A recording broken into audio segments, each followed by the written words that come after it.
Hi guys, what's up? Tim Queenie, and today we're going to talk about if you should include the number of your followers or connections in your LinkedIn profile.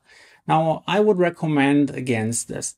LinkedIn has made a deliberate design choice that once you reach 500 connections or more, it will only show 500 plus on your profile. So it doesn't matter if you have 1,000 or 10,000 or 20,000 or 30,000, which is the hard limit. You cannot get more than 30,000. It will only ever show 500 plus. Now, why is LinkedIn doing this? Because they want you to focus on quality rather than quantity. So it's better to have a few really good connections that mean anything than to have like a huge number you don't even know any one of them.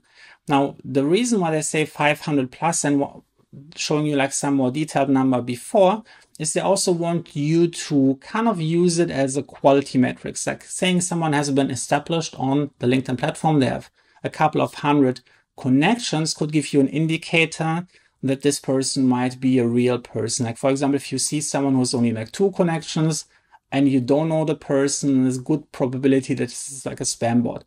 But of course, LinkedIn, when they had this idea, they weren't really thinking, because today there is so many different spam bots that just add each other. So if you have like 500 plus spam bots, they can all get the number up to 500 plus, and they look totally legit. So you have to do your own due diligence. Now, about the number of followers, you can include them if you want. It's kind of like a vanity metrics. Like it's really more important that you're actually getting results on LinkedIn, and the number of characters that you can share in your LinkedIn headline is very limited. So I would rather recommend that you focus on something to give the people you're targeting just the right keywords so they understand that you would be able to help them. So that's my recommendation. Use your LinkedIn headline wisely. Don't waste any characters for some vanity metrics such as number of connections or followers, and then just highlight who can you help, how can you help them, and motivate them to reach out and to hit the connection button or to send you a message on LinkedIn, and you will have way more success on LinkedIn.